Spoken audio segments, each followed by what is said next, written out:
Lecture de la lettre aux Hébreux. Frères, quand vous êtes venus vers Dieu, vous n'êtes pas venus vers une réalité palpable, embrasée par le feu, comme la montagne du Sinaï. Pas d'obscurité, de ténèbres, ni d'ouragan. Pas de son de trompette, ni de paroles prononcées par cette voix, que les fils d'Israël demandèrent à ne plus entendre. Le spectacle était si effrayant que Moïse dit « Je suis effrayé et tremblant ». Mais vous êtes venus vers la montagne de Sion et vers la ville du Dieu vivant, la Jérusalem céleste, vers des myriades d'anges en fête et vers l'assemblée des premiers-nés, dont les noms sont inscrits dans les cieux.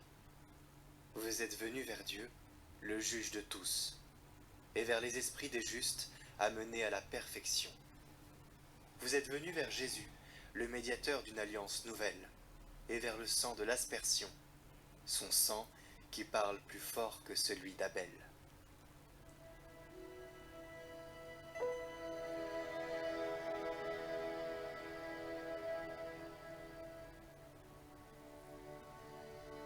Dieu, nous revivons ton amour au milieu de ton temple. Il est grand, le Seigneur, hautement loué dans la ville de notre Dieu. Sa sainte montagne, altière et belle, joie de toute la terre. La montagne de Sion, c'est le pôle du monde, la cité du grand roi. Dieu se révèle en ses palais, vraie citadelle.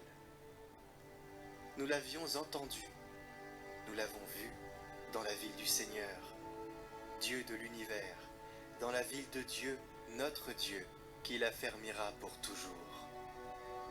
Dieu, nous revivons ton amour au milieu de ton temple. Ta louange, comme ton nom, couvre l'étendue de la terre.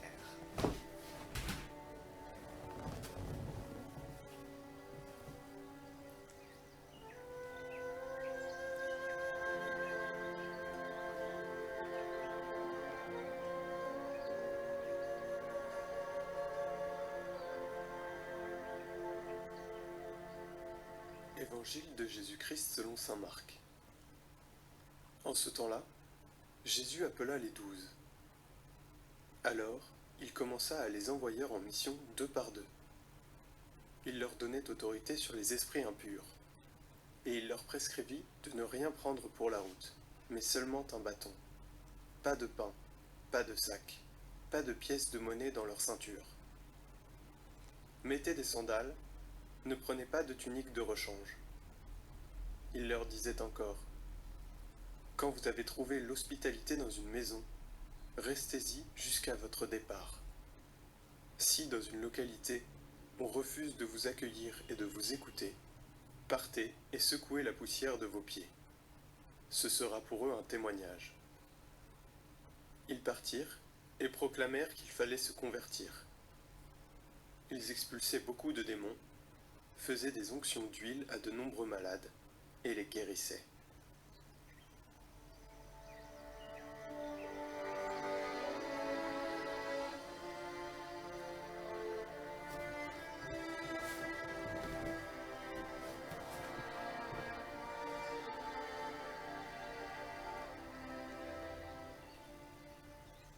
Commentaire du pape François.